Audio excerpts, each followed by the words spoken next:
Salut à tous, c'est Lunaris. Aujourd'hui, un petit comparatif entre les GoPro 9 et 10 pour une utilisation motovlog.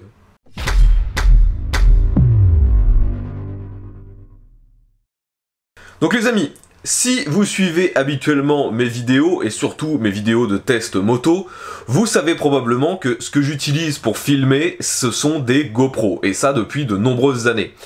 Pourquoi je suis resté sur cette marque alors que régulièrement je me plains de la qualité de ces produits? Tout simplement car bien qu'il y ait souvent de gros problèmes avec les GoPro, ça reste ce qui se fait de mieux, surtout pour une utilisation de motovlog. Donc pour revenir sur le matériel que j'utilisais précédemment. L'année dernière, donc j'ai acquis la GoPro 9, qui est un produit qui globalement était très satisfaisant, d'ailleurs même encore actuellement il est très satisfaisant.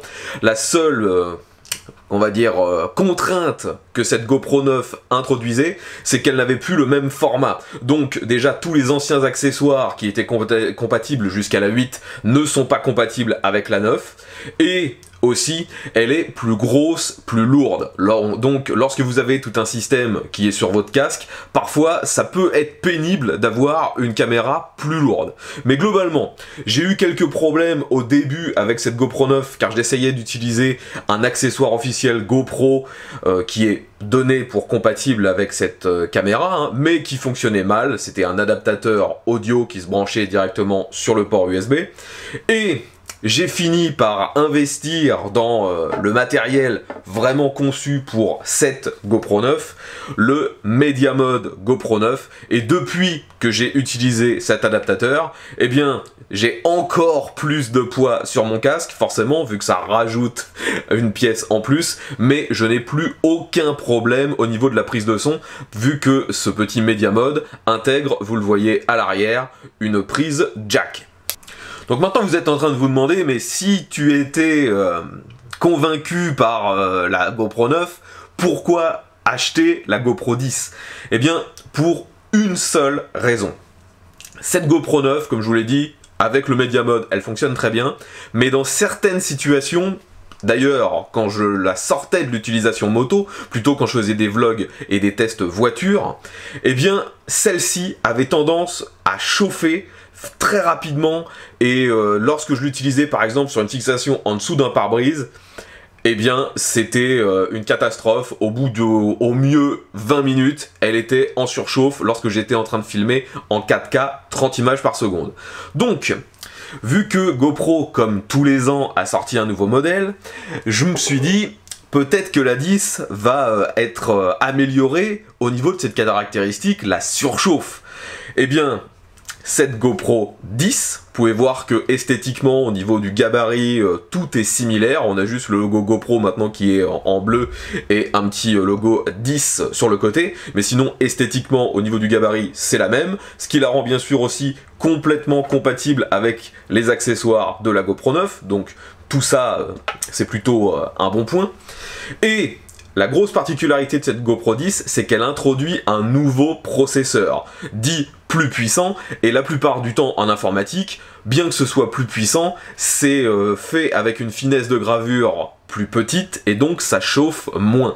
Donc, j'en suis venu dans ma tête à la conclusion que si elle avait un processeur plus performant, elle devrait chauffer moins en gardant les mêmes modes d'utilisation, c'est-à-dire 4K, 30 images par seconde. Et c'est là que j'ai eu une très mauvaise surprise avec cette GoPro 10.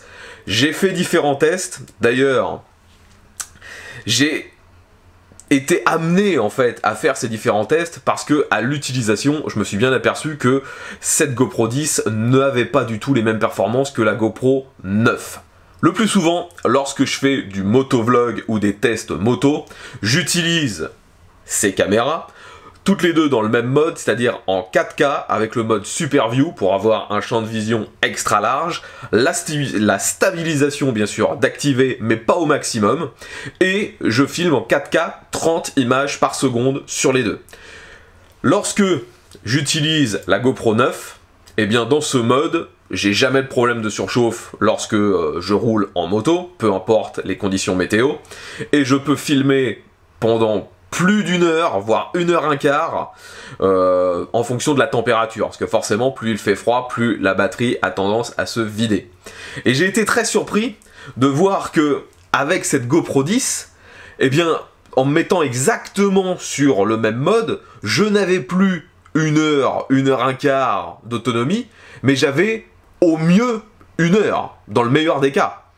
Et là où j'ai été vraiment extrêmement déçu, c'est que cette GoPro 10, normalement, a un meilleur processeur, ce qui fait qu'elle est capable de filmer en 4K 60 images par seconde en Super View, alors que la GoPro 9, elle, en est incapable. Eh bien, si j'essaye d'utiliser cette caméra pendant mes tests en 4K 60 images par seconde, je suis obligé de m'arrêter au bout de 40 minutes pour remplacer la batterie car, bah, tout simplement, il n'y a plus d'énergie dans la GoPro. Et donc, sur mes tests, c'est vraiment ultra pénible. D'autant plus que, je vous laisse juge, mais j'ai sorti dernièrement à peu près autant de tests filmés en 4K 30 images par seconde que de tests en 4K 60 images par seconde, j'ai jamais eu le moindre retour comme quoi les gens auraient vu une différence au niveau de la qualité. Et moi personnellement, j'en ai pas vu non plus. J'ai juste vu que les fichiers étaient forcément 2 fois plus lourds en 60 images par seconde. Mais au niveau de la qualité perçue, il n'y a pas de différence. Donc, au final, lorsque vous êtes vraiment en motovlog, bah, j'aurais plutôt tendance à privilégier la GoPro 9 que la GoPro 10 qui vous donnera une moins bonne autonomie. Donc le fait qu'elle soit aussi capable maintenant de filmer en 5 et quelques K, ça n'a pour moi aucun intérêt vu qu'il n'y a pas de télé dans cette définition là, autant rester en 4K.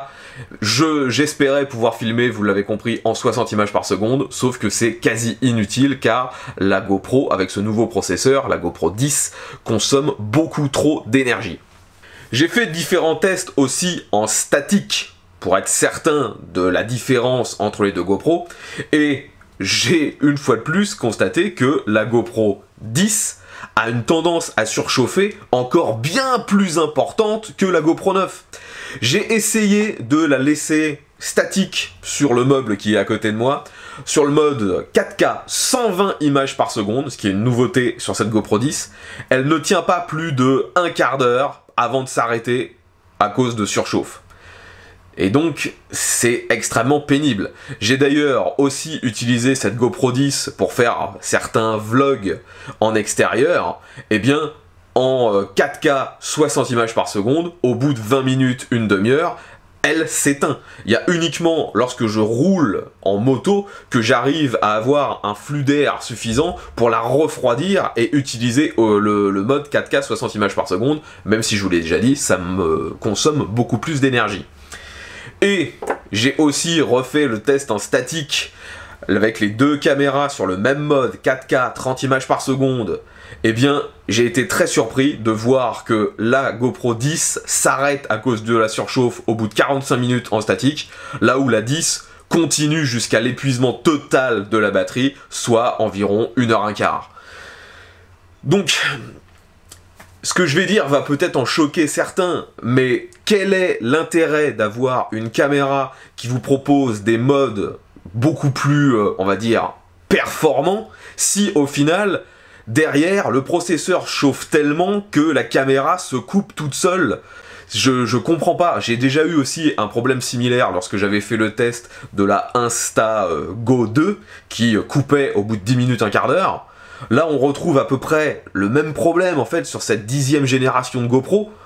Je comprends pas en fait. Pourquoi avoir remplacé le processeur si celui-ci ne dissipe pas au mieux la chaleur ou s'il n'est pas plus efficace au niveau énergétique? Ça me paraît complètement illogique.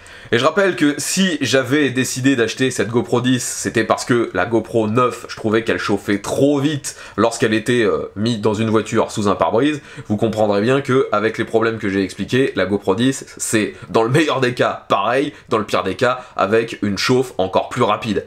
Donc, clairement, si vous êtes comme moi à vouloir utiliser une caméra GoPro pour des tests de véhicules et essentiellement pour du motovlog, je vous invite plutôt à prendre la GoPro 9 qui vous donnera au final une qualité d'image quasi similaire à la 10, pour moins cher, vu que le modèle est vendu maintenant beaucoup moins cher que la 10 qui vient à peine de sortir, vous l'aurez compris, vous pouvez aussi la trouver d'occasion, et vous aurez moins de problèmes de surchauffe. Franchement, j'espère que la GoPro 11 palliera à tous ces problèmes. De toute façon, j'ai de plus en plus l'impression que GoPro sont dans une démarche commerciale où ils se sentent obligés de sortir un nouveau modèle par an, mais ça fait qu'ils n'ont pas le temps réellement de développer, de corriger les éventuels problèmes des GoPro. Peut-être qu'il vaudrait mieux attendre et en acheter une tous les 2-3 ans, une fois que la technologie est un peu plus stable, on dira. Enfin voilà les amis, j'espère que cette petite vidéo vous aura été utile, vous l'aurez compris, c'était pas du tout un test pour comparer les qualités d'image comme ça a déjà été fait par des dizaines et des dizaines de youtubeurs. Là moi c'est vraiment pour me concentrer sur cette problématique lorsque je l'utilise. Moi maintenant c'est mon métier, hein. Donc il faut que les caméras fonctionnent bien, et pour les tests aussi bien moto que voiture, au final, bah la GoPro 9 me paraît plus efficace que la 10. Si vous aussi, vous avez fait ce genre d'expérience, eh bien n'hésitez pas à renvoyer vos retours d'expérience, quels sont peut-être des palliatifs que vous avez trouvés afin de compenser ce problème de surchauffe. Ce sera intéressant d'avoir vos retours, car clairement, ça fait des années que les caméras GoPro ont ces problèmes de surchauffe, mais j'avais jamais vu autant que sur la GoPro 10. J'espère que cette vidéo vous aura intéressé, qu'elle vous aura été utile. Si c'est le cas, pensez à mettre un petit pouce vers le haut, partagez-la sur les réseaux sociaux, et j'espère qu'on se retrouvera très bientôt pour un nouveau test. Allez, ve à tous!